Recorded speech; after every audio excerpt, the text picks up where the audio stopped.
Is that you? Don'tTalkShop.com. A brand that is anti-procrastination. A brand that we believe in. When it comes to following your dreams and goals, we believe that it's best that you don't talk about it. Be about it. Go to Don'tTalkShop.com and press start. Browse the shop. And use that offer code WAIFU15 to save 15% off your entire cart. Wear the change you want to see. That's it. That's the one. We did it. Is that you?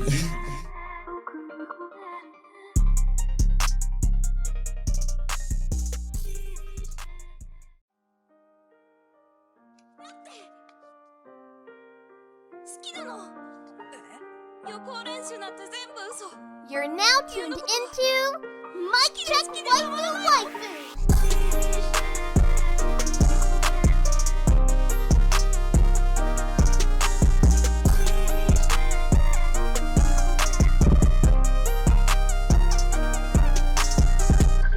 Hello and tell, is that you?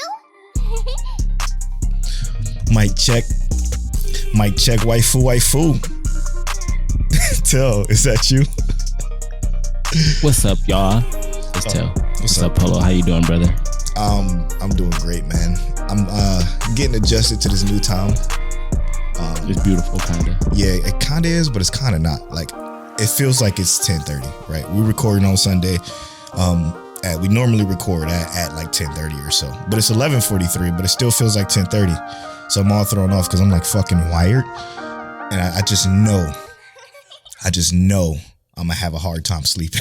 So there's that. But this is episode 92 of Mic Check Waifu, an anime podcast brought to you by Lube Complex. Make sure you go to lubecomplex.com. Use it offer code waifu. It's also brought to you by don'ttalkshop.com with an ad coming later. And then patreon.com/Mic Check Waifu. We appreciate every last one of our Patreon supporters. Shout out to the new one we just got last week. Mike, we appreciate you, bro. We appreciate you so much. We also got our Patreon producers to thank, as always. The one that keeps the lights on for us. There it is. Aaron Brown, Connor Explicitly, Monique Williams, and Treeses. Thank y'all so much for supporting us at the Weeb tier. Shout out to our Senpai tiers, Jim John and Shanti. We love you. We appreciate you. Oh, and Tidris too. We appreciate you too, brother. Appreciate it so much. And also Cry Fu is also supporting us at a Senpai tier. Listen, this episode is going to be a great one because I watched two new shows and both of them were fire. Well, the second one isn't new. I've watched it before but didn't remember shit about it. But it's when I didn't care as much about anime as I do now because it was on like 2013 that it came out. What was that? The Devil is a Part-Timer. Okay. That shit, fire. I thought it was good back then too, but it's way better than I thought. I watched 12 out of the 13 episodes this week. Okay. So damn near the full season. Because the reason why I watched it again is because there's a new season coming out. Yeah. The Devil is a Part-Timer too. I didn't realize White Fox Studio did it, which is the same studio that do ReZero, which is clean. Mm-hmm. When shit get active and The Devil is a Part-Timer, it looks so fucking good. I remember watching like the first 6 episodes of it because I was watching it, I think, like week to week. Mm-hmm. And then I just like fell off of it. It's so good, dude. It's so fucking good. It's like I gotta watch it for this season too. Yeah, it's gonna go into the topic that we're gonna talk about a little later today. But man, these characters are phenomenal, man. They're so good. The comedic beats are so perfect. I love everything about it, man. The Devil is a Part-Timer is a great comedic anime, and it's not like a slice of life or anything like that. It's definitely an action, kind of minimalist action a show that I'm enjoying quite a fucking bit, man. Quite a bit. I can't wait to pick it back up because you got to. I'm excited about that season 2 because of all the hype that it's getting, and from what I remember, it was good. Yes. I just can't remember a lot about it because I like, just like you, I wasn't too deep into anime at that time. Like I was in anime, right? Like I was watching it regularly, but I wasn't like watching it with the mindset that I have now. Yes. So same. I think that's going to change my perspective on it because some of this stuff is just fire. So I'm excited to kind of really jump into that. Bro, you're absolutely going to love this shit. I just know you are, because I'm enjoying every bit of it. The dub is so fire too, which shocked the hell out of me. Where are you watching it at? It's on Funimation. The dub is on Funimation if you want to watch the dub, but it's on Verve. So it's on Hulu, so I can just watch it there real quick. Yes, sir. I think I'm turn it on before I go to sleep. I gotta finish my test for my CPR stuff. So hell yeah, get that license. You know how we doing? We not trying to work for nobody out here. Facts. You watch anything new? I got something else too, but I'm gonna talk about that after you talk about yours. So it's not really new. So I'm kind of sitting in the same boat as you, right? But it's something I watched years ago when I was in middle school. So it was still probably like longer than technically late because it came out in 2001. Oh shit! But Spirited Away, bro. Yes, Lord. So not too long ago I watched Akira, and I want to just kind of harken back on some of these old school joints. But Spirited Away, like, yeah, that shit kind of hit, bro. Man, it's like fire. I was looking at like how the resolution looked, like the definition of the show, the quality, how the art style looks. And I understand it's a movie, so the budget's a little bit higher. Right. But when I tell you this shit looked good, it just looks so good. Like I love the art style. Clean ass cinematography too. It is so good, bro. So good. And like the only thing is, and I hate to say it, like I don't think the story of Spirited Away is bad, but the story was the only part that just didn't seem like consistent because some things just progress so fast. I actually was watching this movie. I'm just like, yo, you know how awesome it would be to kind of like have this series, but go a little bit more into detail. Like just give us like a 12 or 13 episode series. The sacrifices you give when you're making a movie, you know?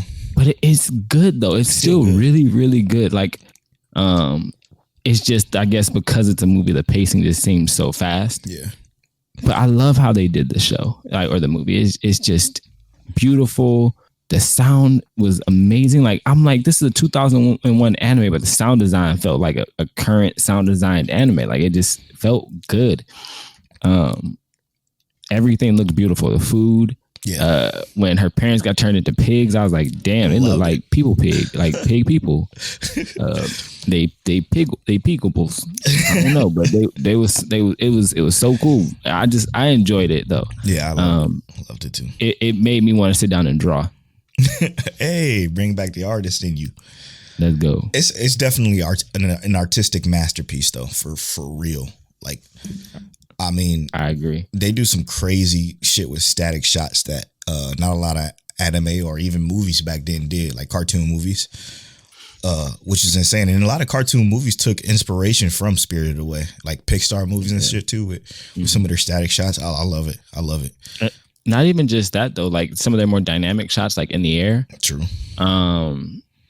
When the main character and what's her name, Chihiro and Haku, I thought his name was Haku, when they were like flying in the air and she realized who he was, like remembered, and like he kind of dematerialized from that like dragon spirit into a human again. Like that whole concept, like that whole moment, like how they displayed it was super cool. Fire, just right? like, yeah, oh my god, I just appreciated it so much. It was just a good watch through. And Monique watched it with me and was like, I remember this movie. I was like, babe, you be acting like you don't watch anime.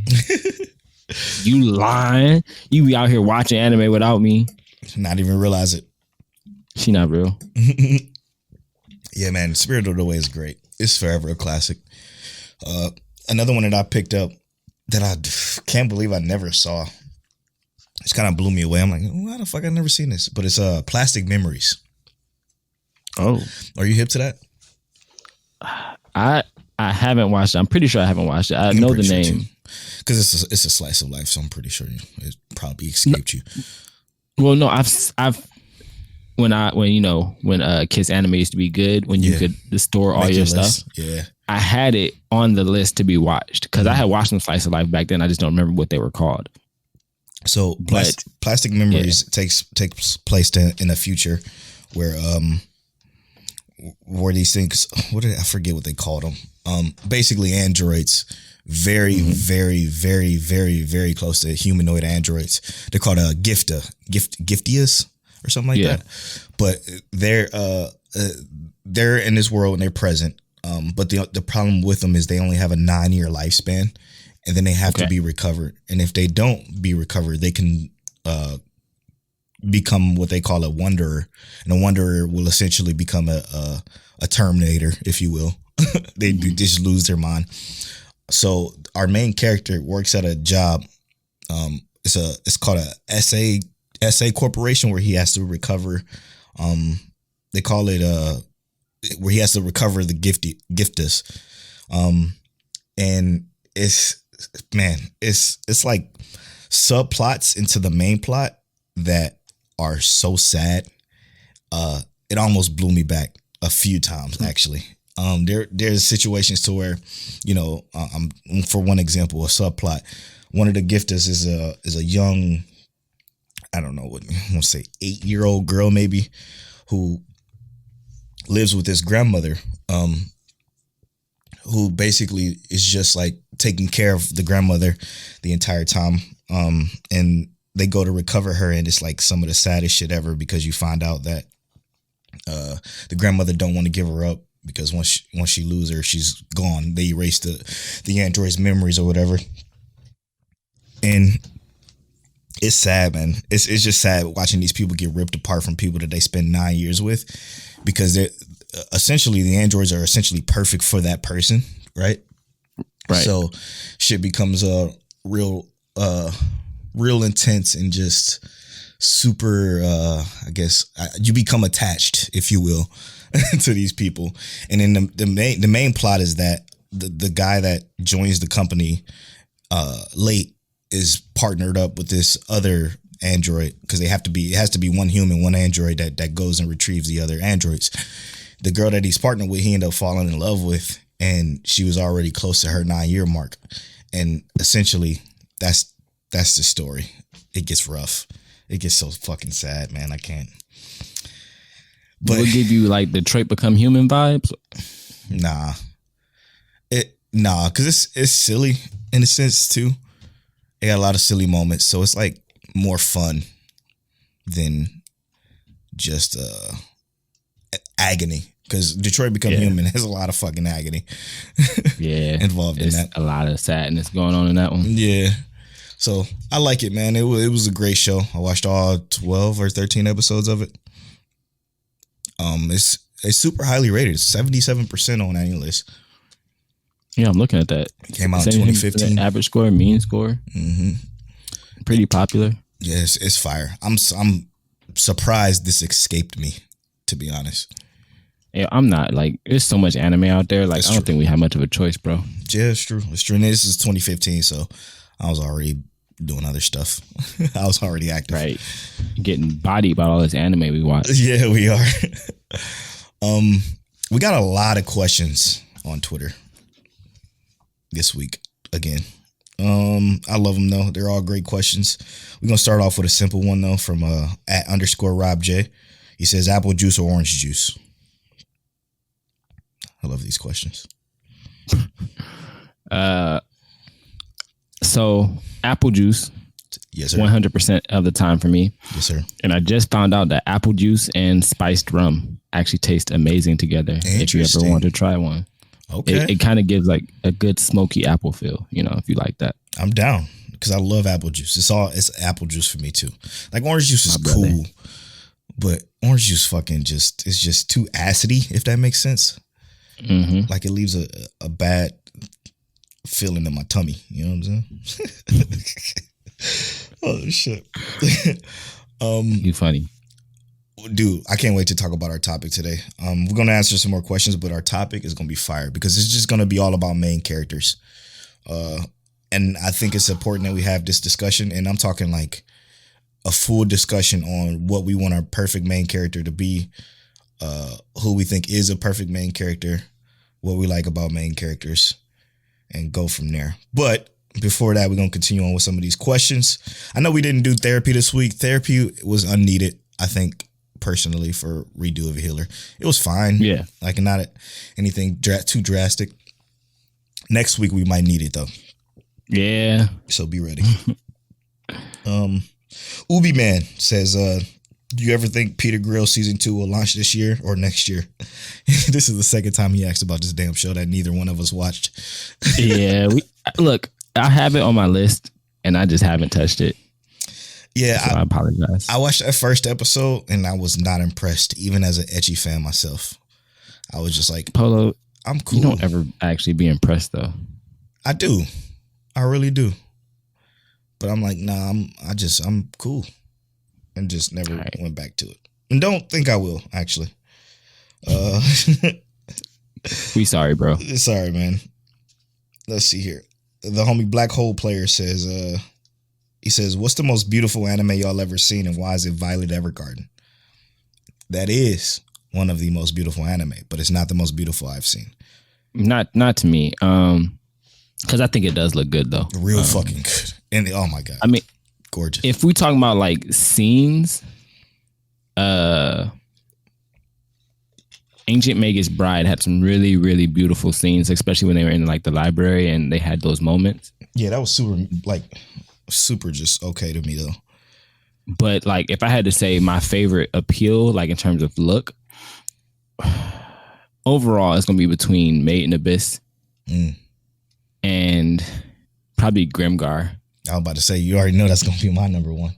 I didn't know. I actually thought you might have chose something different. But no. But if I had to say just overall looks, those are my two favorites. A Made in Abyss I wasn't too fond of. I didn't like the character design. But Grimgar, everything about it is spectacular. Spectacular. It's one of the most beautiful shows ever.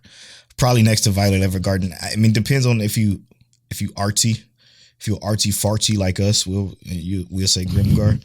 But Violet is just aesthetically pleasing. Like, yeah, from like dust particles sparkling up and shit, wind blowing the characters' hairs and the hair fucking looking like it's 3D, but it's not. It's incredible. It is incredible. But Grimgar is definitely probably one of the best looking shows ever, and one of my favorites. It's number 3 on my Annie list, actually. Yeah, which is accurate. It's accurate. Trees just gave us 2 questions. Well, 1 question and 1 statement. The statement I'm gonna start off with is this isn't a question, but just a thought. I thought I'd let you boys know I appreciate y'all putting out this incredible content week to week. I'm in the car 85% of the time, and I need some good talk to get myself through. We got you, bro. We appreciate you. We got you. You know, every week, same time, come back to us. We'll hit you up, let you know what we're talking about. Tuesday at 9:30 EST or EDT now because it's daylight savings time. But we appreciate you, Trees. Hey, man, thank you so much for supporting us, man. Being a producer for as long as you have.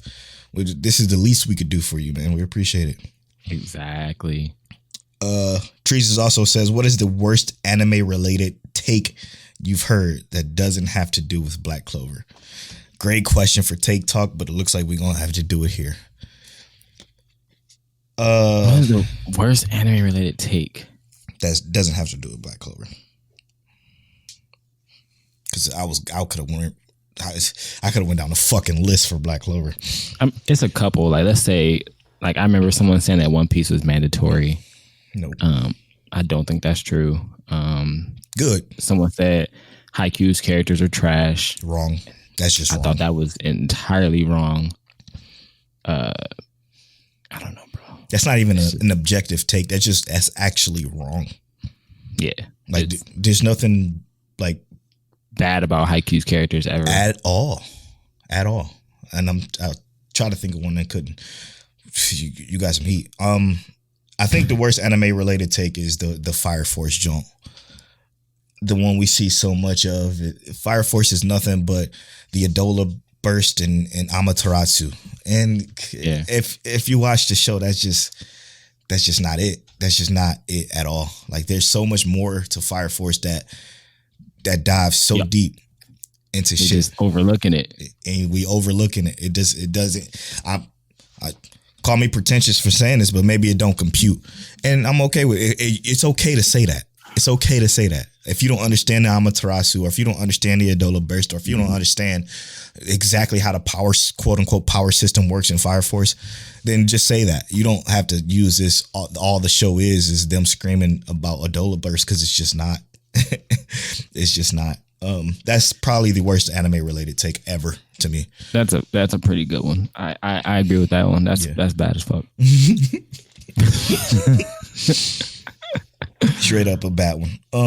Let's see here. Ooh, this is a fucking fantastic one by Abe. Abe says, of the 4 arcs, which is the worst? Dark Tourney, Pain Evasion. Oh, let me just say this clearly. Dark Tourney, Yu Yu Hakusho, Pain Evasion, Naruto, Marineford, One Piece, or the Chimera arc, Hunter x Hunter. Word to Steve.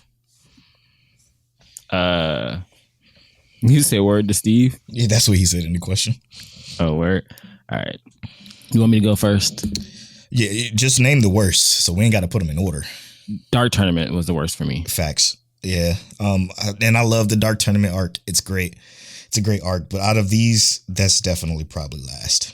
Yeah, like the Pain Invasion, that whole thing just felt like a like it was like a climactic ending. Like it could have low key ended there, and we'd have been like, damn, like all right. So the next season of Naruto is gonna be like epic, right? Right. That felt like it felt in some ways more climactic than like the Madara and Kaguya shit. 100%. Marineford, I think they just had some heat in there, like because it was. I'm not gonna say it was a tournament arc, but there was a lot of battles there, and like the tournament arc, like Dark Tournament, just didn't really compare, in my opinion. Yeah. And then the Chimera Ant arc just gave us so many good moments that to me it just added up to being better than Dark Tournament. Facts. Yeah, Chimera arc is full of moments that are spectacular that you just can't look away from. Is it overall just perfect? No, not even close. Marineford arc fucking got on my fucking nerves. I still liked it more than the Dark Tournament, but it got on my fucking nerves because literally if it got to I wanted to start fast forwarding through shit because for one, the run to Ace was the most egregious shit I've ever seen in an anime. Like there's no way it should have took 45 episodes for him to run from literally point A to point B. And it was some fire shit. I'm not even gonna be funny. I'm not even trying to be funny. You remember when Naruto first conquered like Kurama's like chakra underneath the waterfall and shit, and then he had to run to the war? I was like, how the fuck did Naruto make it hundreds of miles in like 3 episodes before Luffy pulled up the Ace? I literally was like 20 something episodes. I swear to God, he was just running. I'm like, okay. Oh man. And it was the same shit. Him throwing people aside, people coming out of nowhere, out of the woodwork. But the moment of Whitebeard and everything that went on with that was pretty cool. I didn't give a fuck about Ace. Ace enough to care about his death. It did suck to see Luffy upset like that. Yeah. But even like the admirals and shit, when they pulled up, like that just felt like, all right, you got Whitebeard and his crew, Blackbeard and his crew, who like they pulled up, but they didn't even seem that ominous. But the admirals, when they pulled up, felt like a whole nother presence. Whitebeard pulled up, whole nother presence. You see the whole generation of assholes pull up. They like, did such in his age group. They did such a great fucking job of building the OP-ness of the that's not the first time you said that. I know. Of the admirals though, man, because the admirals seem like demons from the moment, like watching up until the Marineford arc. They did a fantastic job of just building them up, and that was the best part. Like the end of the Marineford arc wasn't the best part. It was the shit in between, minus Luffy's running for days.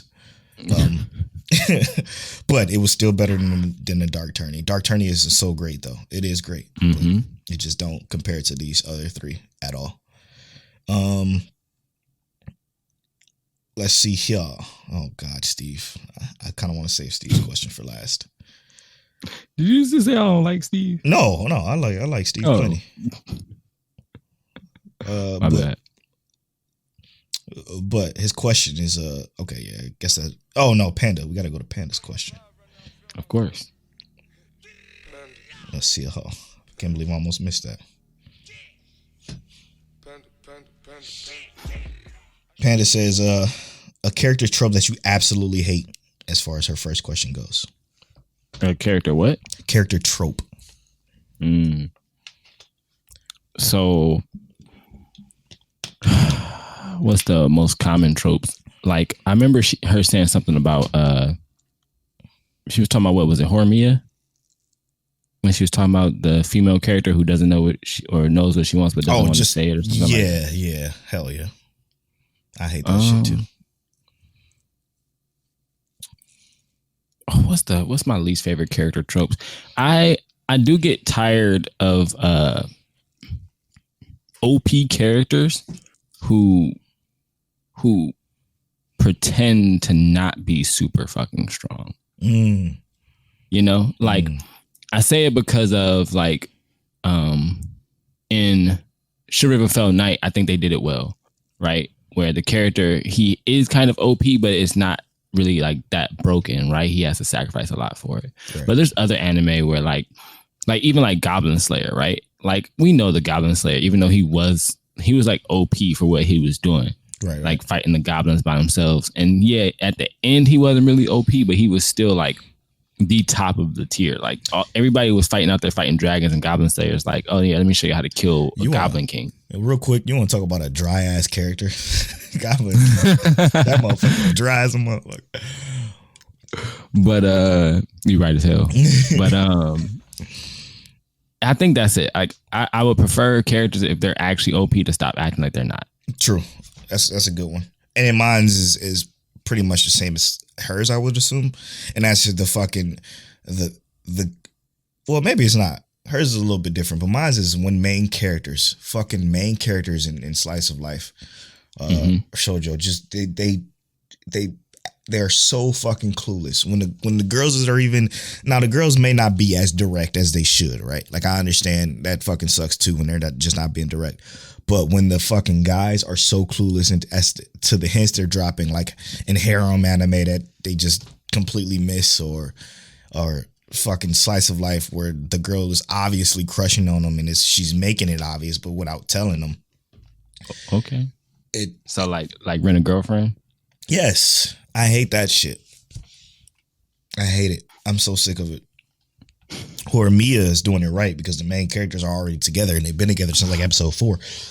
Right. Spoilers. But it's fire. That's the kind of shit I like. I want more shows to where there's a couple and they're growing throughout the season, not that they're spending 12 episodes trying to get to the point where they finally get together, and then they finally get together and the credits start to fucking roll. I think that's exactly what Panda said, actually. Oh, is it really? That's funny. And she has more parts to the question that I just exit out of because I'm a professional. She says, a house is on fire and you have to save one person. Who you saving? Mine, Rachel, or Gabby? Mine? Is that chick from Reincarnated as a no, mine is the chick from fuck, what's the show called? Fucking Shield Hero. Shield Hero. That's it. The bitch. I don't ever use her name ever. I just call her the bitch. You have to save one. You cannot leave all 3 in the fire. I'm probably, what if I just stay in the fire and just say fuck it? We all die together. I'm definitely saving Rachel if I gotta pick one. Word? Yeah, fuck Gabby. Gabby can die. And mine, she's gone. Like I will forget she's even there. I will look at Gabby. Probably kick her deeper into the fire and then save Rachel. But after I save Rachel, I'll pull out pull out the tool and bust a little bit. Let her out. I find that hard, bro. Yeah. Because like I hate Gabby, but like Gabby was raised this way, so like I hate her. But Rachel just was like selfish as fuck, bro. Yeah, sure. Mine was selfish as fuck. So like them characters was just bad people. Yeah, they wasn't taught to be fucking stupid. Man, they just were. Now Gabby, fuck Gabby, 100%. I don't want to save her either. Like I'd rather stomp her soul out if I could, but. There is no amount of teaching that can make you feel the way you feel about anybody. She just has a slave mentality. That's literally what it is. Yeah, facts. Like facts. she's the happy slave who rides the horse around the plantation instead of using it to get away. She's Samuel L. Jackson in Django. Facts. Right. I'm probably. I think I might have to go with you because Rachel really ain't strong. So like I can save her, and then like, what you gonna do to me, ma'am? Absolutely nothing. And I have to pick one. So it's gonna be the one. I mean, I hate her, but I guess hate is way less than what the other two has done. Like Bam didn't deserve that. No, and yeah, no, absolutely not. And then the last question, which I'm probably not going to answer, is who is your favorite worst Gen podcast member, and why is it Panda? I actually will answer that, and it's definitely Panda. Yeah. All right, next. I think that's it. Yeah, that's it. Done. All right. Let's talk this main topic, bro. Let's do it. Main characters. What is your ideal main character? So I guess my ideal main character, if I had to pick, it would be a fusion of Ikki Kurogane. I knew that was coming. And like Yato from Noragami. Yato's I do enjoy like I enjoy Yato's like overall like playfulness, but when he gets serious, it's like it's a whole nother thing because he is a god, right? Right.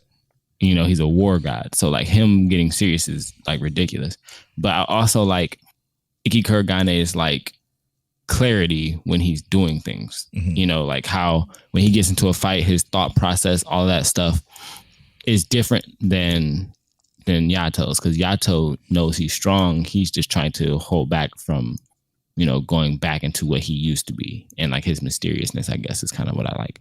But those are probably like, if I had to choose characters, those would probably be the two that I would want to meld into one. That's and then, you know, you just throw in some Hajiman. Yeah. And then it's a perfect character. Yeah. The perfect character for me is Hajiman. Like, because for one, he understood a lot that he understood way more than he ever let on. And we understood that with him because his inner monologue. Maybe that's just because the show was written so well. Mm-hmm. Obviously it is. But the main character delivering that is what makes it so fucking special. Hachiman literally truly is like a character within himself who's conflicted with shit that he knows is going on around him. Like he's well aware of what's going on around him, but he wants to present himself different. And I respect that. Amongst all other characters, like that is my perfect main character, and it's easy. It's easy for me to say that he's one of the best main characters in any slice of life ever. Yeah, it would be 100% my favorite slice of life character in general. Ever, yeah. But I brought this topic up is because a conversation came up from a Facebook post that I saw where people were talking about how much some people said ReZero is great, but Subaru is the worst, and that bugged the fucking shit out of me because if they're all caught up on ReZero like we are, that would not be the case. But I do understand how in the early episodes you cannot like Subaru. I get it. I liked him. Because I completely understood. I never didn't like me either. But I understand why you could. Right? People see what is that, episode 11? Does that happen? With Rem? Mm-hmm. Yeah. Yeah, I could see why people would hate him because of it. But you have to think about the situation if you were put into it. Yeah, Rem is obviously our favorite of all time, right? She's one of the best girls ever. Well, you got Miku, but we ain't gonna get to that. Top two. Top two for sure. I can agree with that. And yes, we love her so much. But you can't help who you love, right? Like you can't help you love Monique to death, right? he can't help. Yeah, and that's never gonna change. Exactly. He can't help the fact that he just loved Emilia to death. So, okay, I got it after I recovered from, my broken heart that he broke Rem's heart. I was able to put it in perspective like, okay, yeah, you love Emilia, so, do your thing. And I get it. He spent a lot of time with Emilia, even though it didn't seem like it to her or to the rest of everybody else. Because if you think about what he's been through, like he's been on that date with Emilia how many fucking times? Like 20 something times. So he also had to watch Rem go through whatever she went through. How many times? That's a good point. Less times than he spent his first time in that world with Emilia. So there's that. Man, I think his character is, again, one of the best character growths of all time. His evolution as a character, his understanding of himself and his situation and his surroundings are great. I agree with you. What I think happens with Subaru that differs from so many other anime is that his character growth is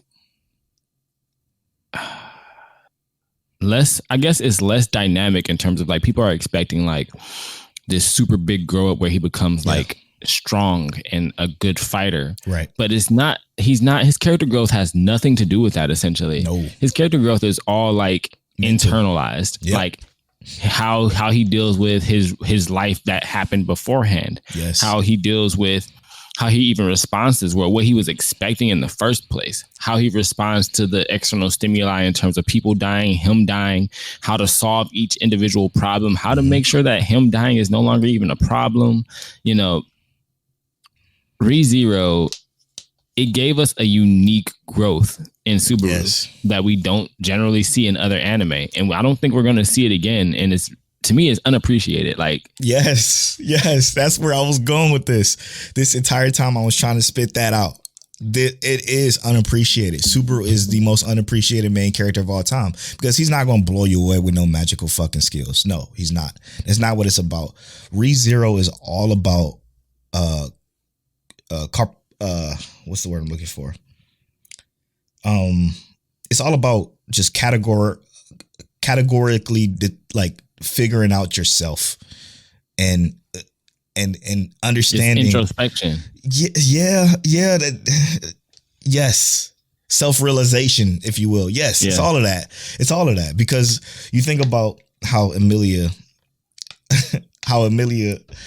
I don't want to get into it because it's kind of spoilers for season 2 and there's a lot of people watching season 1 right now. So I don't want to go too deep into that, but people, how can I word this without just self-growth? That's what it's about.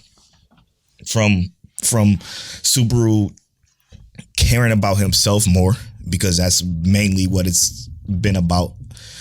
Him not loving himself enough. And same with Emilia, same with everybody in the show. It's all about them just not loving themselves enough. And as simple as I made that sound, it's way more fucking intuitive. And we get revelations on, the characters literally have love interest, but like we don't see that immediately because of how we're viewing the show. We're viewing the show almost like these characters who, like Polo said, they're learning to love themselves and understand themselves. Yes. And each character has growth moments. And like Ram, when we get to that point, she had a growth moment where they talked about it in this episode. This last episode, and it's like, yo, never thought they would make Ram fire, but she's fired. Yeah, bro. I was over Ram. I was over her. Straight over her. Just give me Ram back, bro. Take Ram away. They had to take Ram from us because we just didn't like Ram enough. And the fact that they did that and the show still remained just one of the best fucking stories ever. I can't. I'm giddy about the spoiler talk that's coming in the second half of the show for ReZero because I said this on Twitter. It was one of the best episodes of anime ever. Like it was so fucking good, and it was just again a bunch of like realizations coming to fruition all at once, and it felt so fucking rewarding to see it. Minus some incidents where it was kind of rough. But even for the villains, man. Let's get there when we get to that part. Yeah, we're gonna talk about that. For this main character section, though, I wanted to talk about also like the reason Deku keeps getting shit on. Oh yeah. And to me, like, I don't want to say I get why y'all shitting on him, because I don't really get it. No. Because we've talked about this before. We talked about how like everyone wants to pretend they're these like extra macho like people, and they're these men who don't want to see other men cry. Deku is 16 years old, bro. A child. In a world where he just gained a quirk 4 months ago. Right. Not 4 months. Like, okay, eight months ago, maybe. Fighting against a world of people who had quirks since they were like 6. He's 10 years behind, and y'all mad at him for crying, for breaking his bones. Y'all literally talking about, and the manga reveals so much about this as to why things happen the way they do. But it's literally because, like, it's gonna come with more information later. But it's just the principle that y'all expecting a 16-year-old boy with no experience. That's like saying, all right, look, Polo, this world has had magic for the last 100 years. I know that you have no aptitude for magic, but today you are now going to have the strongest magic in the world. I need you to be good at it right now. Right. And then this is the My Hero fan base. He about to be good at magic, and then you blow your arm off, and they just like, he cries too much. Why are you crying? What? See, the problem with what you're saying is that makes sense if that's what he was crying for. He never really cried for his arms being broken, though. I mean, he should have, but he never really cried about it. The only thing he really cried about was he was emotional about becoming a hero, or he was passionate about learning to use his power, or he was passionate about beating his friends. A hero that he thought was going to kill him. Yes, or absolutely beating a villain that he barely won against. Like, and I don't. That never fucking bothered me, because again, I always thought of him as a kid who was extremely passionate about this world, and they convey that from episode 1, season 1. Episode 1. How passionate it is he's about quirks and just superpowers, period, and how much he wants to be a hero. So when he gets the opportunity to, it overwhelms him with emotion. Let's say one of you, all right, let's just use a broke motherfucker. Don't take this personally, listener, but let's say you come upon $1 billion. How fucking much are you going to cry? Because now you don't have a worry in the world. You know, you don't have a fucking worry in the world. So just think about it from that perspective. You have a chance to become what you've always dreamed to be after being born with, let's call it a disability, in a world full of abilities. Abilities, exactly. So like being passionate and emotional about that, I think is nothing wrong with it. Even though I'm one of the most unemotional motherfuckers I know. I completely understand when, you know, an emotional character gets something that he's desired forever. Like, I don't know, the Deku crying thing never really sat well with me, because again, it's warranted. You know, those same people loved / like some of those people loved when Gohan cried, right? Like Kid Gohan was out here crying, but he had this amazing power. I fucking hated Kid Gohan. They loved Dragon Ball when Gohan was crying, but all of a sudden, when Gohan has his resolution set, he's like, all right, look, I'm not fighting anymore. I want to be a school student. They all of a sudden like, Gohan's a punk. And y'all didn't think Gohan was a punk until he stopped crying and said, I'm gonna do this for a living instead of fighting. Can y'all pick a side? Who knows, like man? y'all just gotta pick a side, bro. Just like let's choose one. Another underappreciated character is Shinra, too, from Fire Force. And I agree with that too. Like, so underappreciated. Like, out of all the things y'all can nitpick and complain about, y'all complain about the clothes coming off, but y'all don't sit here and talk about like Shinra, his ambitions, what he's done, how he's literally led the show. And I get Benimaru might be your favorite character in the show. Because he had a awesome moment. The fucking anime world, the anime community is full of people that love moments. Like they do not expand on they anything. Don't roll with the story. Yeah, man. It's all about moments for you. When you see something, a cool moment, right? Like, yes, Demon Slayer had that cool episode 19 moment, but there was also so much other shit in Demon Slayer that was real dope. Real fucking dope. Know, one of these episodes we gotta have a moment talk because just talking about anime moments, right? If we talk about moments in Fire Force that kind of really blew me back. Like Benimaru had his moment when he did the super explosion, the supernova thing. Right. But like if we talk about moments, the moments that made me feel more than that were like story-based moments where like, for instance, the dude came up and we thought that he was going to be with Juggernaut for a minute and then he get his head chopped off, clean off. Right. Like to me, that story moment, like how they even implied, it made us think that this character was going to be around for longer than 10 seconds. And then literally just blew him out of there. It's like, hey, yo, bro, you out of the show. Blew him like to me, that moment hit me harder than what Benimaru did because it just implied like a character that you might think could stick around could be chopped liver like immediately. Exactly. And again, Benimaru is a fantastic character, and that moment he had was great. But it's more to animated moments, man. Y'all gotta. Shinra had the same moment when he pulled up on show on Smiley dude. Oh, not even show. When he pulled up, it was like, hey yo, look. When Tamaki asked us like, look, save me. Yep. And he was like, I got you. And he had this demon smile on. You see the flames behind him. I'm like, how is this not the moment y'all hype about? Why y'all so hype about Benimaru, but not hype about Shinra bouncing off the wall and kicking dude face into the ground? His fight with Sho, his fight with the captain of the first, his fight with the fucking what's the dude the stars power dude, the bug dude too, when him and Arthur was throwing down. That moment was underground fire. Shit, there's so many. Shinra fighting against Arthur even before season 2 really popped off. Shinra fighting against Charon. Yep. Oh my god, that Charon fight was I crazy. just don't understand. Shinra, he giving y'all the moments, he giving y'all the heat, and y'all just want to overlook him because y'all don't like his goals. Like, he stated his goals in the first episode. We found out what he wanted in the first episode, and people, I don't get it. What's the main character hate here? The problem is his character is simplistic. His character motive is simplistic. But I think that was intentionally done for them to then spin everything else that they spun in the show the way they spun it.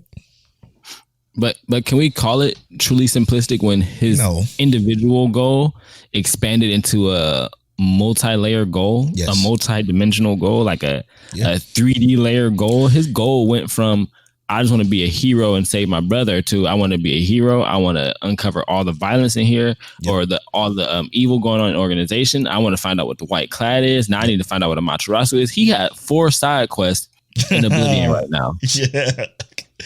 No, 4 main quests in Oblivion. 4 main quests and a couple of side quests. Yeah. And y'all mad at this guy for having he's too simple for y'all. That's what I was just about to say. It's like a tree. It's like the goal is to be a hero, but to become a hero, you have to figure out and literally dissect every piece of evil that goes on in this very, very fucking corrupted world that is extremely hard to live in, with extreme conditions, with powerful fucking people. I mean, the show Fire Force is and its main character is understated, underappreciated, and we gonna sing the praises of that show here at Mike Check. We love our Shinra. Facts. Shinra is phenomenal. Now, you want to talk about forgettable main characters? I like him, but he's most certainly forgettable. Is Tanjiro from Demon Slayer. Who's that? Exactly. Like he's the main character of Demon Slayer, but he's extremely kind of forgettable. I did like in Demon Slayer. I liked every other character better. And I know you didn't like Zenitsu. Nah, fucking. But I liked Zenitsu more than Tanjiro. I liked Inosuke more than Tanjiro. I liked all of the Hashirama, whatever they are. Yeah. The pillars. I liked all of them more than Tanjiro. I'm a little bit different. I liked him fine, but I just know I understand from an objective view that he's definitely forgettable. I liked what's his name, Rumi, the spider dude. I liked him more than Tanjiro. Jesus, you're a demon. I just look, bro. I don't actually have any issues with Tanjiro. If we being real, I just like. I agree with you. Like he wasn't that interesting, and he to me he was a very vanilla character that is just meant to push the story forward. True. And I totally forgot about Steve's question, by the way. So we're going. Steve, what's your question, bro? Before we get to know my check waifu and go into the break, we gotta get Steve's question in because it's a real good one. It says an anime will get a perfect live action adaptation. It will be loved and critically acclaimed. The question is, what anime are you choosing? A perfect live action. Yep. So let's just think about it like this: the perfect live action anime show came out. It's critically acclaimed. Everybody fucking loves it. It's incredible. But what anime is it? I'm choosing Astro Lost in Space because movies like Interstellar were so fucking amazing. Yes. That like it would make Astro Lost in Space like recognizable. Like yes. If they took that concept and kind of like that videographer and those people and put them on Astro Lost in Space in live action and then gave us like people who knew how to fucking act. Incredible choice. Yeah, and I don't want to. And you know, sometimes those actors who you can recognize their face, they take you out of the moment. So right. I want actors I don't recognize, but are really, really fucking great actors. Yeah, to blow that shit out the water. Very, very, very, very good one. I'm going to have to go with.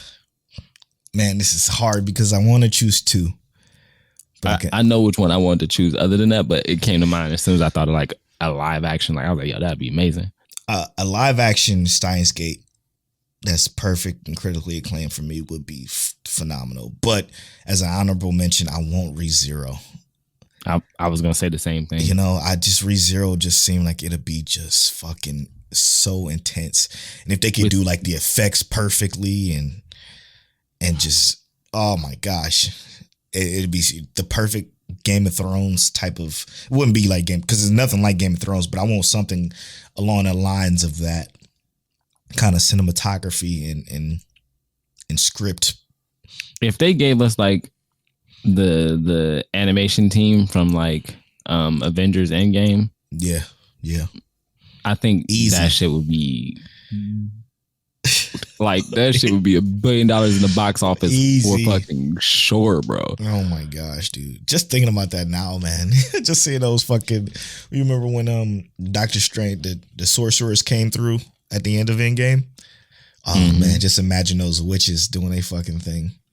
Having the fucking tea party and it's like a live ass fucking green field with bright fucking blue skies. And she just sitting there at the table waiting for him to walk up. And I just got the imagery of like some Asian looking dude. He ain't even got to be necessarily Asian, but it would be nice if he was Asian. Yeah, facts. Walking up and just sitting at the fucking table with Echidna and just being like, the way fucking Echidna could be hold on.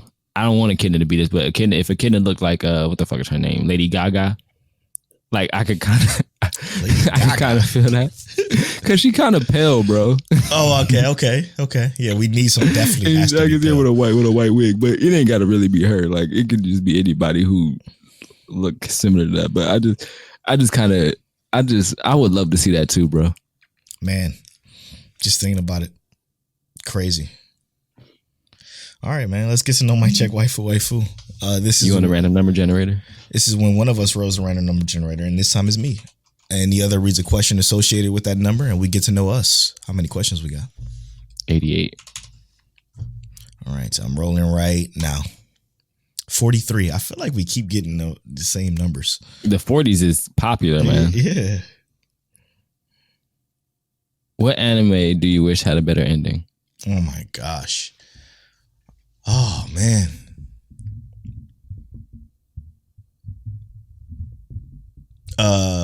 Grimgar, A Fantasy in Ash, because it doesn't even have an ending. Technically. And I mean, I feel like mine is very obvious. It's similar to his answer, but Shuripa Fell Night, because it doesn't have an ending. Yep. At all. It clearly has continuations, like from the end of the season that we've watched, but there's nothing else. There probably won't. Or we can just do the whole fucking Twin Star Exorcist anime, because what the fuck? Yeah, erase that shit. That could be the ending. Erase it. There it is. There it is. The Twin Star Exorcist reference per show. You just got to fill my quota. We're going to take this quick break, and when we come back, we're going to discuss some spoiler talk for Dr. Stone, ReZero. There was no Attack on Titan because Japan had an earthquake. Be safe, everybody over there. And we'll be right back after these.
Welcome back to episode 92 of My Check Waifu.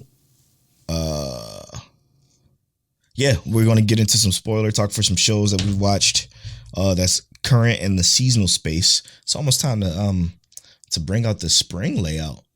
Yeah, gotta hit up Lee. It's almost here. It's almost here. Oh, what is it? A couple more days, actually. Oh, next week is spring. Let's get it. Okay, I didn't even realize it. It's the 22nd. Spring hits, so I'm excited about that. New layout. Also, do we keep a jacket on Navi, or do we? Yeah, we gotta take the jacket off Navi. Nah, I mean, here it's hot as fuck. It's 80 something degrees all the time. True, and it was like 70 the other day. I nearly lost my mind. Go ahead and take that jacket off her. That girl sweating. All right, so the show we're gonna start off with right now. What do you want to start off with? Easy. I got a bone to pick with Promise Neverland. Let's do it.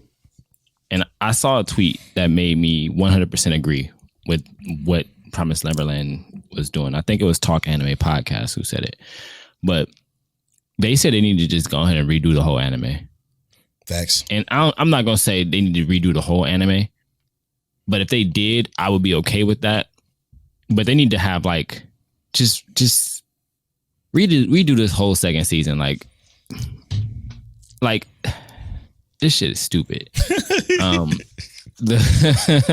The story is I get it. But like I'm a little pissed because Vincent switched on the group. Did it happen in the manga? No, it didn't.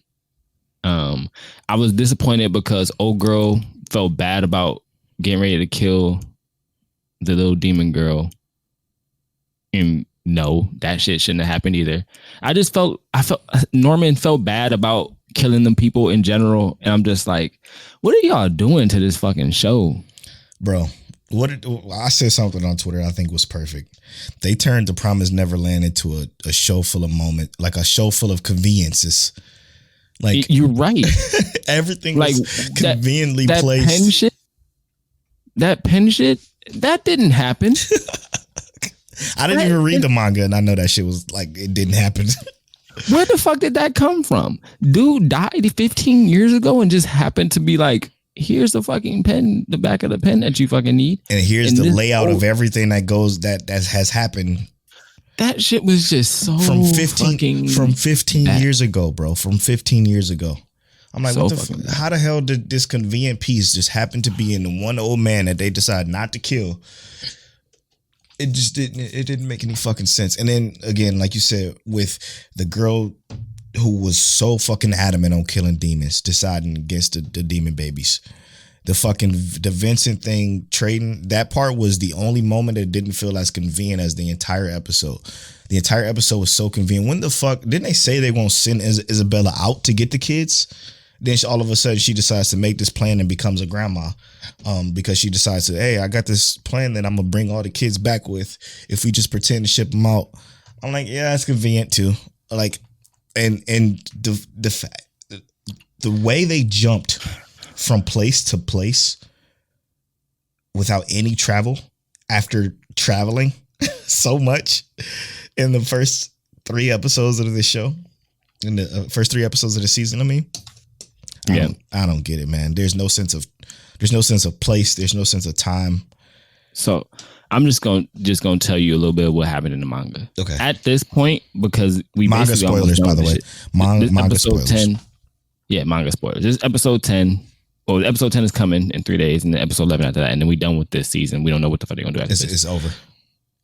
Okay. In the manga, at this point, once they've poisoned the water, the queen of the fucking demons pops up, and she's like, "I'm not having this shit," and just starts like trying to kill them. And they try and do the same thing to her, but they realize soon that she's not like the rest of them because the kings and queens have 2 cores in them. So they corrupted the one core, but they couldn't corrupt the second one. They don't know where it is. So they literally have to fight her to the death.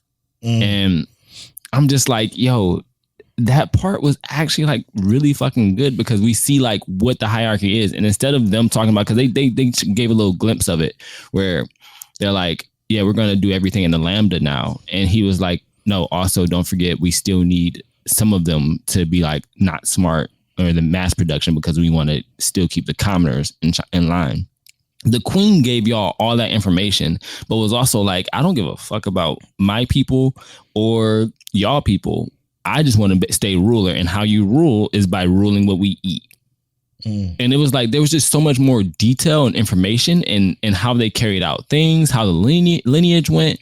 Like Mujika, what's his name? The tall demon, like the male one. He's actually a prince. But guess what? That shit don't matter in this. Not in this. Why does it matter? Why does it matter? I thought it was gonna be him that it would have made more sense if it was him that sent out that call to the Grace farm. Like instead of fucking Vincent. Like that shit just Vincent was so a part of everything that what's his name was doing. I don't even fucking remember their names anymore. Fuck. Norman was doing. He was a part of it. He was like the main. He was so excited to be able to have a cure to survive. It doesn't even make it literally. Okay, tell. This literally makes no fucking I told you I hate. logical sense as to why he would do this. Like, there's no real reason for it, like, whatsoever. Why? What's the reason? Because they're gonna let them go free. Nah, bro, you food. No, you fool, you dummy. That's not even. I don't even think that's a real reason. I just think they're trying to make it convenient. They're trying to give us something to fight against, I guess. By this point, Emma had made a wish with like the god of this world, right? She had made a wish with the god of this world, or a promise for how the humans can leave and exit safely. I'll tell that when we get to episode 11 and see how it actually ends in the anime. Mm-hmm. But like, this shit to me, I'm not vibing with it, bro. It's actually really bad in my opinion. And I tried to like it. It's a disaster. I really tried. I took Polo's advice from when it first kind of like deviated and tried to really enjoy it. And I tried to look at it through like, not even like, I tried to look at it through unbiased goggles. Yes. And unbiasedly, this is trash. Facts. From somebody who didn't read the manga, who was impressed at the beginning of it, literally until like episode 4. I was rocking with it. And then that shit happened. I'm like, oh, okay. They just completely pressed the fast forward button. Gave us this terrible reveal that just didn't feel earned at all. We didn't even get to see like 80-year-old Emma. There was a whole scene when they went to go make the promise where they had to go through this puzzle. And I swear you would have loved this puzzle because the puzzle was like a life puzzle where they had to figure out what they were internalizing to kind of make it through this puzzle, right? And at some point they walk through and they're like babies, and then they can still have their mentality and consciousness, but they're babies and they're trying to figure out, why am I a baby? And then they go through another door and they're like 80 years old, and they go to another door and they're like in the future, and they're trying to figure out this puzzle. And just like, they took away the moments that kind of gave you introspection on how these characters think and why they think the way they do. Mm-hmm. And just gave you like, just straight like, all right, let's get to the end of this shit. Cause we don't want to pay for this animation anymore. Something that gotta be the reason. Let's get out of here though. Let's do it. Let's go to Dr. Stone. You finally watched the last 2 episodes, most recent 2 episodes, I guess. You said before we started recording that you just haven't been motivated to even turn it on. So I just want to say, I know people on Twitter like Dr. Stone. If I had to give it a name, it would be Dr. Mid.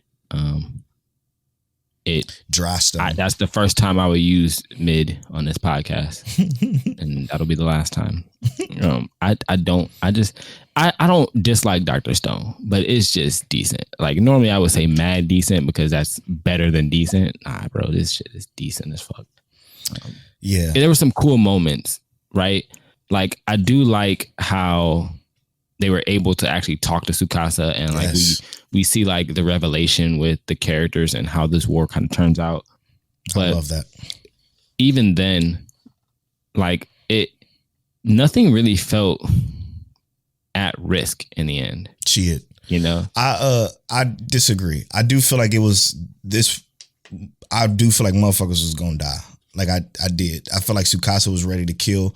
You saw what they did to Ukyo. I'm like, oh, they fucked Ukyo. That was the only part that got me. I was like, they killed him. They fucked him up. So I'm thinking they about to throw down. But everything made logical sense as far as the plot line goes. The plot line finally progressed from literally the last 2 episodes of Dr. Stone.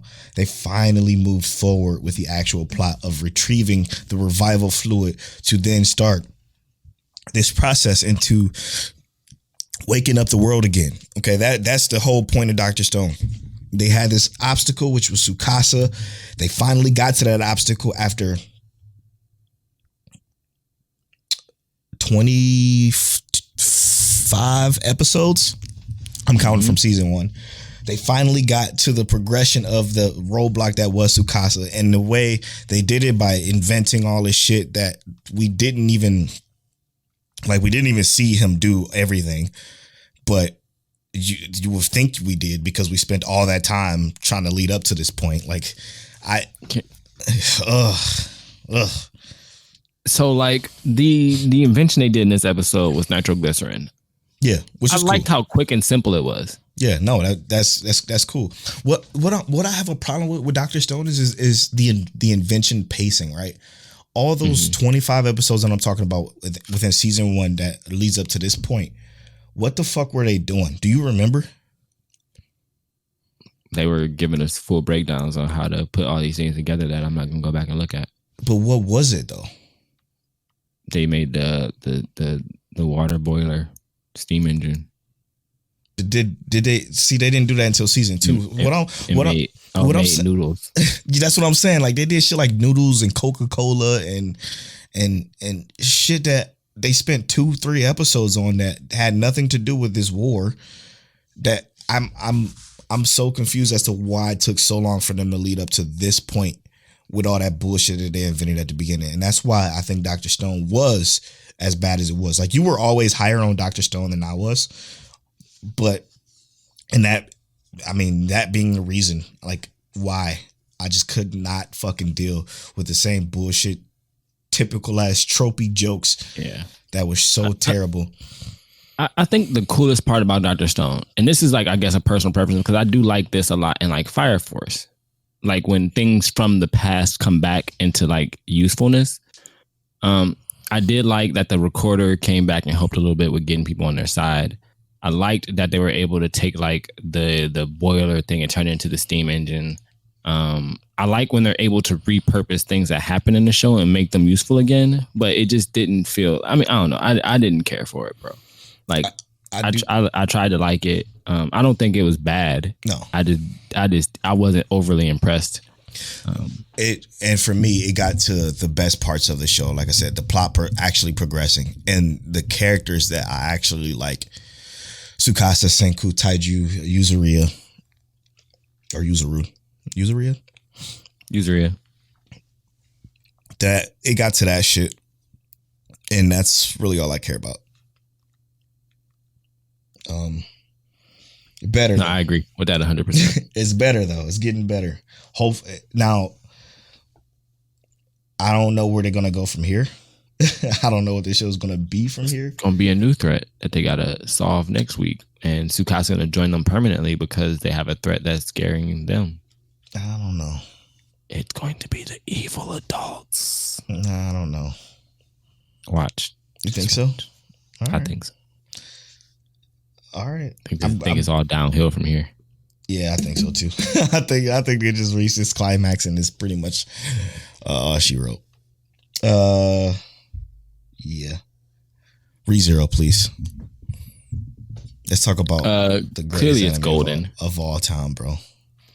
It is clearly fucking golden. Golden. I cannot believe amazing. Dude, I can't. I just. So, from what I'm understanding, correct me if I'm wrong, Till.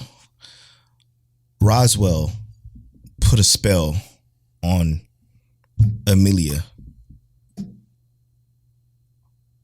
right before she entered the trial. Okay. She entered.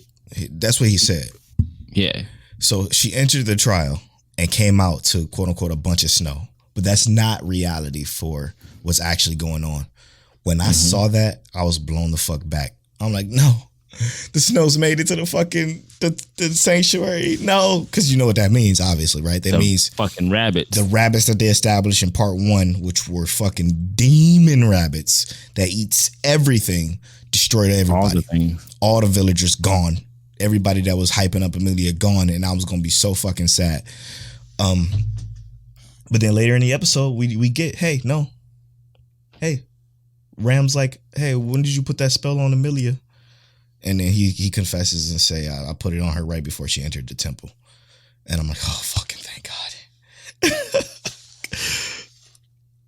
Speaking of Roswell, what a great character. We found out a while ago that, he killed Ram and Rem's like village of people. The entire village. Yeah. He caused that attack. Yeah. And basically they were with him to essentially their goal was to kill him. by, you know, growing up, getting stronger, et cetera, et cetera. Ram, initially, she kind of like is like ready to kind of like, you know, do battle is what it feels like. But she also elaborates on how she loves him. Man, and I'm like, that blew me back. It makes sense though. Like, you've been with him for how many years now? Yes. And she was literally the underling to Roswell. Even when whatever Rim had going on, like Rim was always on the outside of their relationship. He was basically grooming her. Well, yeah.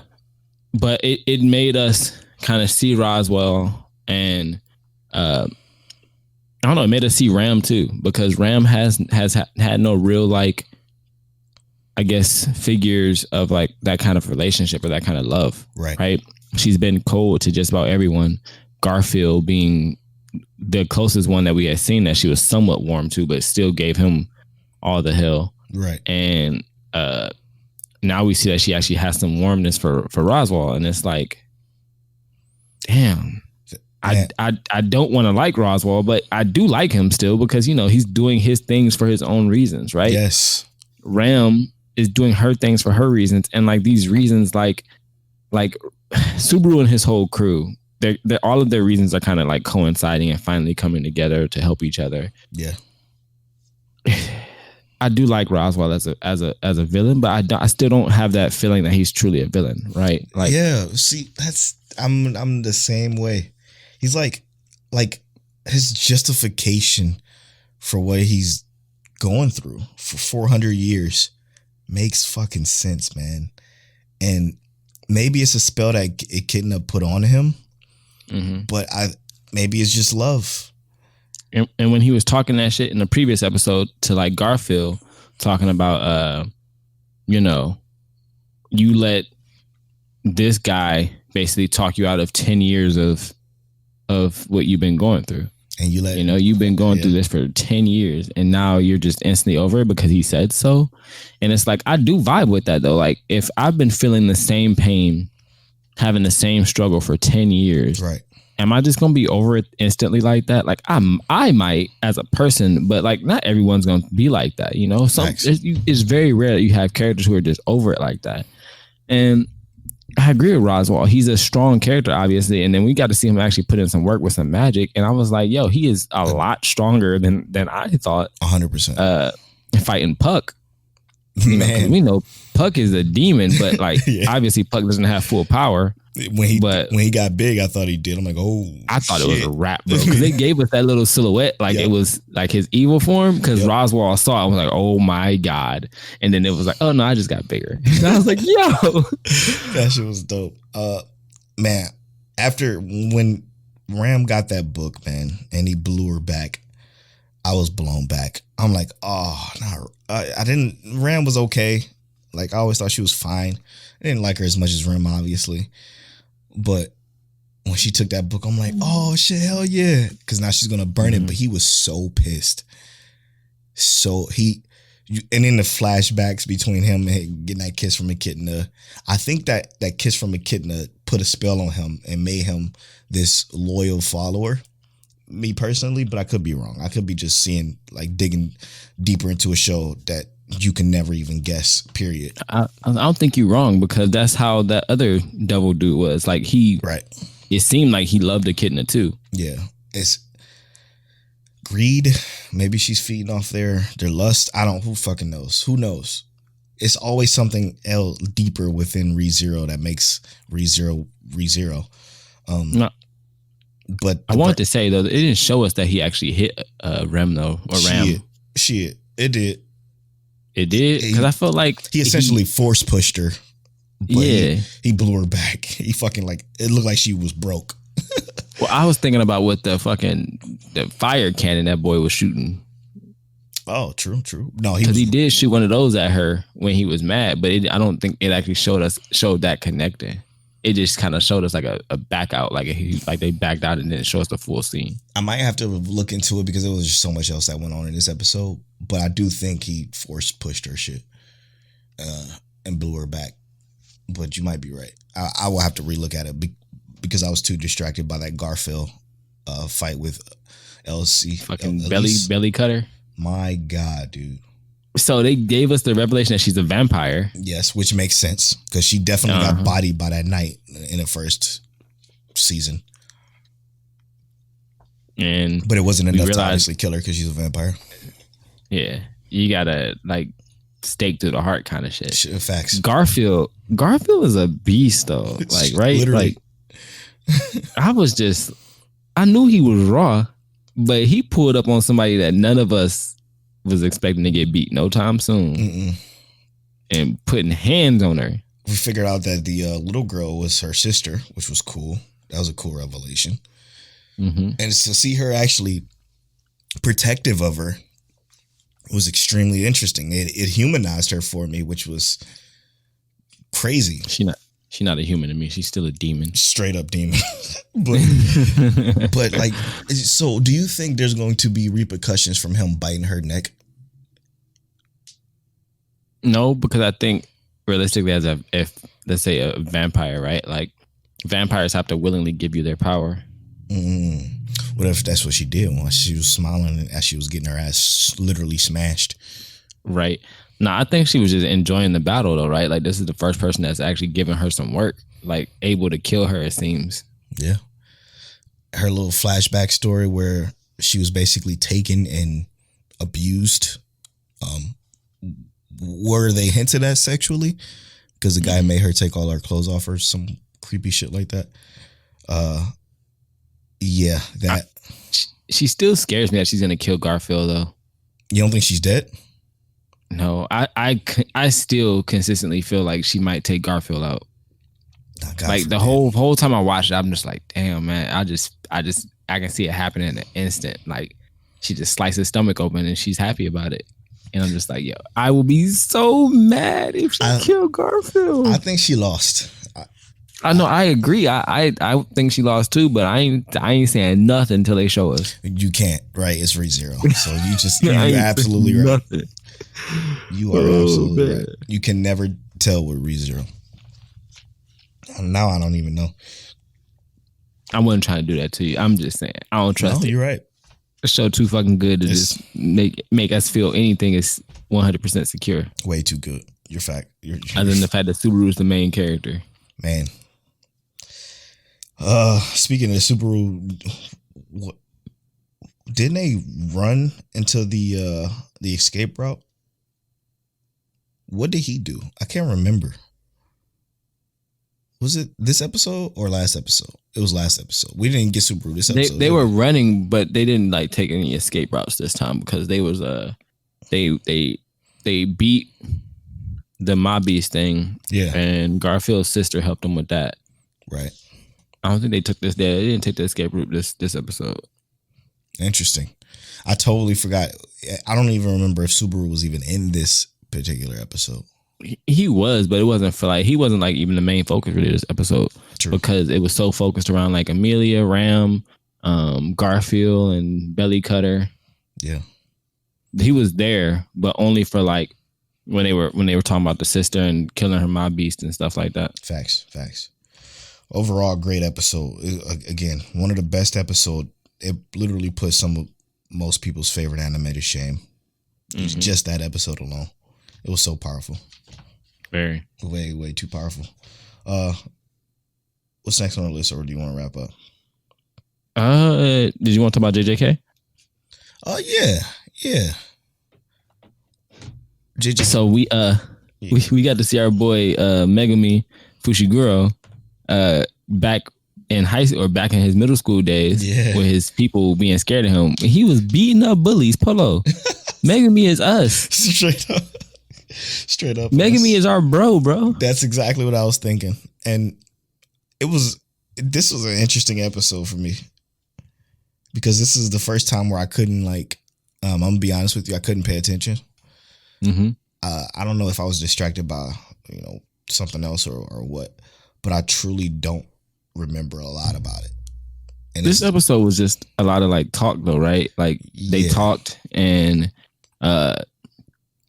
also, especially after we just came down from we had that baseball episode, which was actually pretty cool. Real cool. We had the big fights right before that. So this is kind of a little bit more of a chill slow down episode.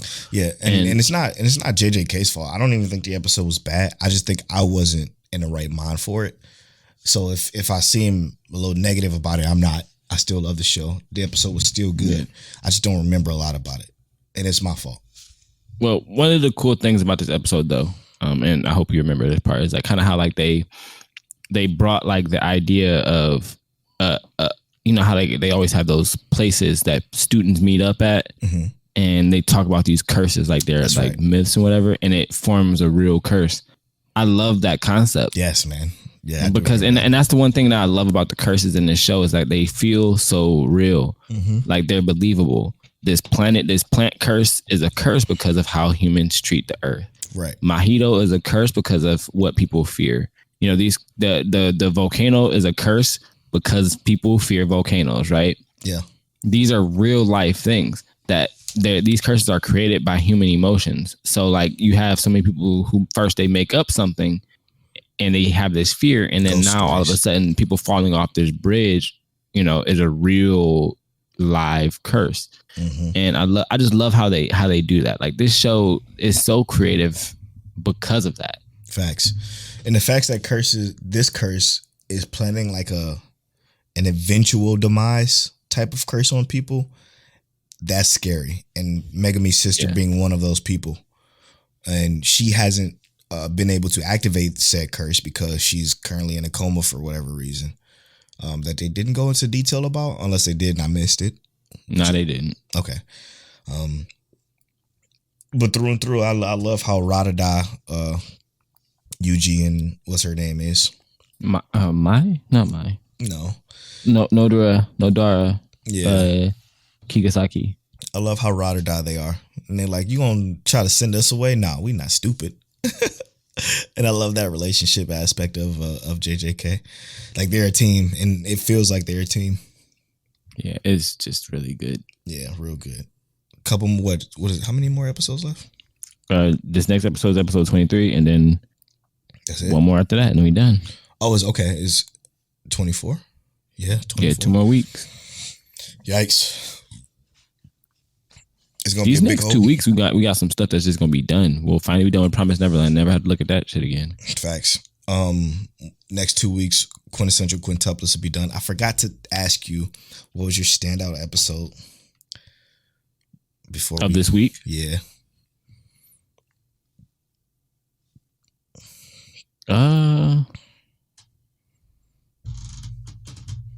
If it ain't ReZero, I'm firing you. I don't know what I'm firing you from, but it's Spirited Away. You're fired. Not an episode though, it's a whole movie. If I had to say episode, it's not Dr. Stone. God, no. Never that. It's definitely ReZero. But like what I watched this week that stood out the most to me was Spirited Away because of what it is. Yeah. No, ReZero is definitely the standout. Reincarnated as a Slime was just good. It is still good. Yeah, it was good for all the right reasons. But Horror Mia, no, Quintessential. Fuck, it's so hard for me to choose, man. ReZero is definitely it. Yeah, ReZero is definitely it. I'm ready for all these bad anime to end, so I can just mark them off my list. Bad anime, like X-Arm. Oh God, Project I Scar. stopped watching it. Yeah. I'm not gonna stop. I'm not gonna stop. All right, we doing a recap? Yes, sir. All right, so we just finished talking about bad anime. No, I'm just joking. So we just finished talking about our GO anime ReZero and all of its greatness. Let us know what you think about that.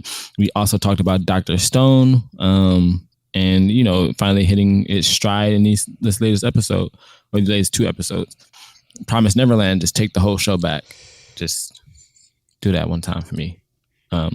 Before that, we had our break though, which was a great break. We got some fresh air. We talked about some stuff during that break, but also got to know Mike Check Waifu, worst anime endings, and what would you improve? Which anime ending would you improve? Let us know. Then we had our main topic, which was MCs. Your anime MCs, how people judge MCs, why they underrate MCs. Let us know who your favorite MC is, and essentially, why you love them. Oh, also, Steve had that great question with worst. What was his question? Steve question was what live action, the perfect live action we want to see. Great question. Great question. Also, Polo and I agree. Apple juice or orange juice, and we chose apple juice. Facts. But we have some great questions from Twitters. Polo also watched Plastic Memories, which I think I'm gonna pick that up because I've seen at least 1 or 2 episodes. I watched Spirited Away. Polo also watched Devil's a Part-Timer, and I'm gonna pick that one up too. I'm gonna watch that probably this week coming up. Yeah, dude. And that was episode 92. I'm at Polo Born Fly on all social media. And I am at King Telliano on all social media. You can follow our social medias at Mike Check Waifu on Twitter and at Mike Check Waifu on Instagram. And as always, Mike Check. Let's go! Polo got the echo back, bro. I'm getting to go XLR soon.